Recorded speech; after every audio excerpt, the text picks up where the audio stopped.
So this is how I prep the keto for the month. This is only one of the bundles that I'm unwrapping. And they're drumsticks in aluminum foil. This is a box I keep in the freezer, and I just keep this around the box from the bundles. I have about 2 for lunch, 2 or 3 for lunch, 2 or 3 for dinner, maybe. Yeah, it's really great because I basically never get tired of chicken. I never get tired of chicken. I could have chicken every single day, and it wouldn't bore me.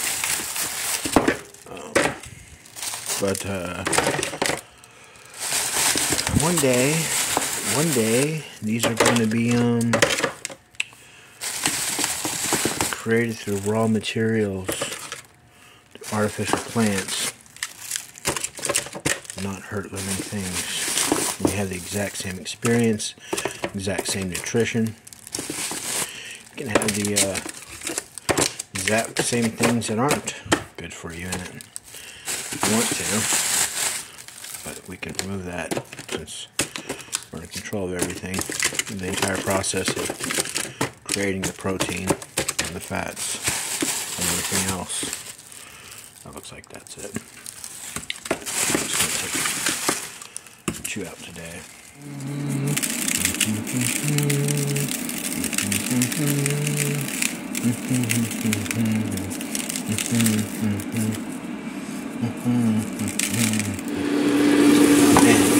You know when they're bringing the fajitas out at the Mexican restaurant? That is exactly what that smells like. Humans hurting humans. Look, if you're a human rights activist, you're a pacifist. That's just the only way it can be, because humans hurt humans. So unfortunate. We'll get past it soon. No, we won't. We'll never get past it. We will never get past it. It's in your dreams.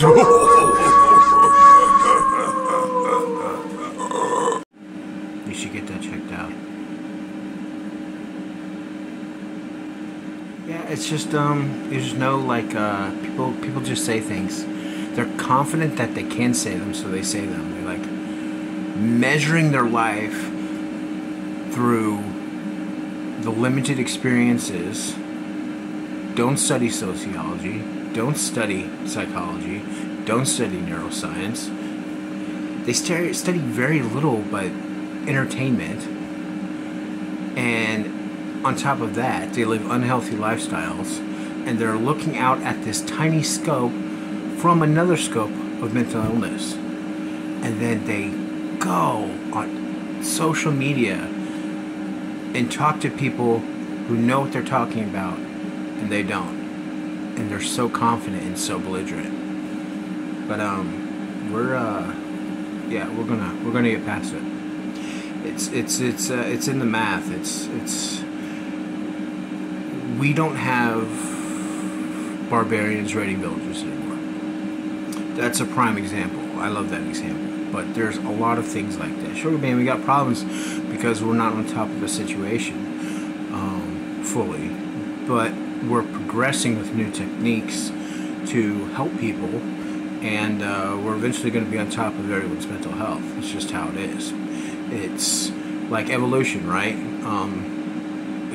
Animals get smaller, more efficient, and better at surviving, and it's the same thing. And survival, love, the algorithm of love, is the most efficient for survival.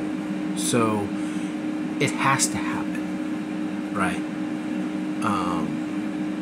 So maybe, people just need encouragement. There's encouragement. They're not so arrogant. They put me in some place and put themselves in another place. The place they're in is basically by getting the wrong answers. In my mind, you give me the wrong answers, you're in a place of someone that gives out the wrong answers, right?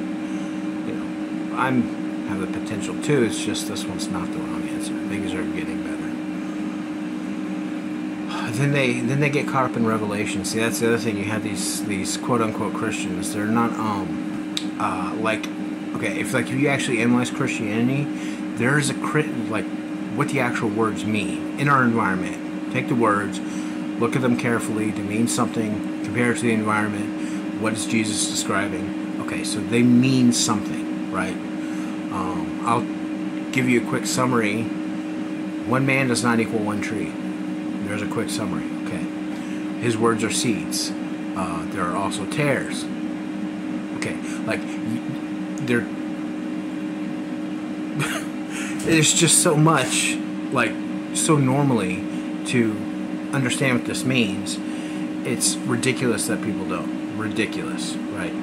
But, see, they get caught up in Revelation, and they get caught up in the culture, they get caught up in the salvation thing. There's more to it than that, and there's a way that it works. And people, see, there's a lot of problems too. There's like, they have a conscience of putting themselves next to God, but you're not like understanding, right? The words mean something. The words do something. You can understand them. Understanding everything that God did is not the same thing as understanding parts of it by educating yourself. It's, you know, honestly, not understanding everything God did is actually very encouraging to me, because it means I'll never get bored. So that sounds really great. I'll never understand everything God did. That sounds really, really great. That's like really great news. But yeah, but if you can't get caught up in things that are anti-Christian and call yourself a Christian, like the way people stuck on Revelation and they want these things to happen, you know, and say, oh yeah, well, it's because I want Jesus to come back.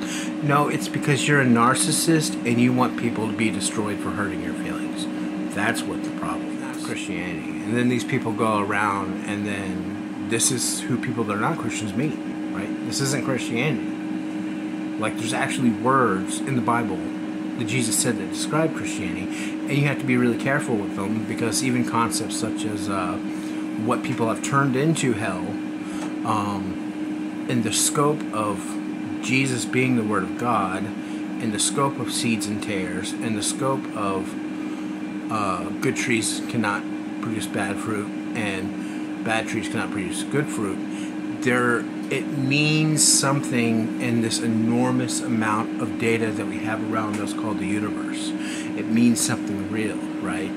And the message doesn't change, but the subjects are confused at the moment, right? That's the problem.